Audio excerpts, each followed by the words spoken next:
So we're about halfway through the €9 public transport ticket experiment, and Germany is asking itself what should happen next. The government is very much open to suggestions, but one thing it has made clear: it's not going to be as cheap as €9 a month. Well, let's first take a look at the status quo, how public transport is priced in Germany normally.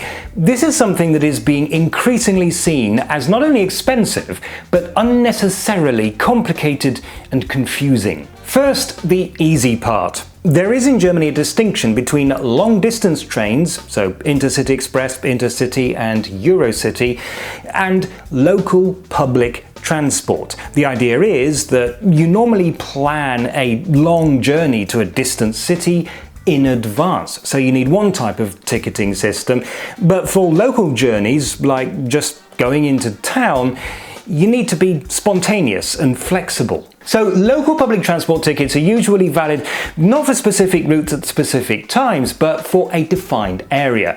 For example, my transport season ticket is valid for all local public transport in the city of Aschaffenburg and in the rural districts of Aschaffenburg and Miltenberg. Within that area, I can take any bus and any commuter train anytime I like. The ticket is issued by a tariff association called the VAB, and there are many tariff and transport associations all over Germany, and here they are on this map.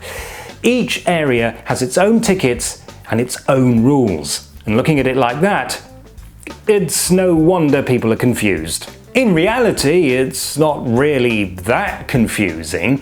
This is for travel within a local area, so the differences between different local areas shouldn't be that important. If you live and work in Berlin, what do you care how fares are structured in Cologne? Well, it will if you have to travel to Cologne, and there's the rub. If we want to encourage tourists and business travellers to use public transport more often, it would be good to make it as easy as possible. Still, this is a massive improvement on how things used to be. A few decades ago, different operators, even in the same city, had their own tickets, and that could be a huge headache for commuters. For example, you might have to buy one ticket to get the bus from your home to the station, another ticket to get the train from your little town into the city, and a third ticket to get a tram to your office. In 1965, the Hamburg Transport Association was founded, which was the first organisation of its kind in the world, and it put an end to all of that nonsense. And soon, other cities and then rural areas as well started to copy the idea. And so today we have this patchwork, but at least we do have a properly integrated ticketing system in pretty much every city. And that's not the case everywhere. In the UK, for example, outside of London and maybe some of the other bigger cities, it really is a lottery. But even if the system that we have in place at the moment is great, it can still be improved. And the €9 ticket has given Germans a taste of what could be. An inexpensive ticket for local public transport that can be used anywhere in the country. And this is what the government is actively considering. The most popular option at the moment seems to be the €365 ticket valid for 1 year, which we are told has been a great success in Austria. There's just one small detail. Austria doesn't have a nationwide €365 ticket. Various annual tickets in various cities and states are now being sold at €365 a year. There is a nationwide ticket available, but that costs €1,095 a year. But the German government seems to be seriously considering a nationwide €365 ticket, although there are other suggestions on the table.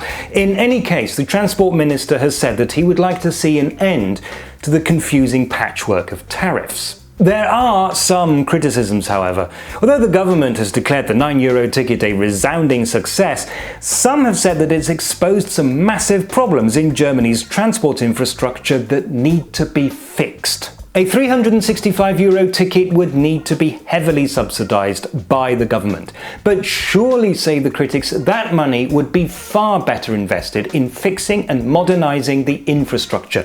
What is the point of packing people onto trains that just break down. Still though, it is generally a popular idea, and I think it's likely that something might be implemented eventually. But with all the different options to be looked at and scrutinized, and the thorny question of funding, I think it's going to take a few years.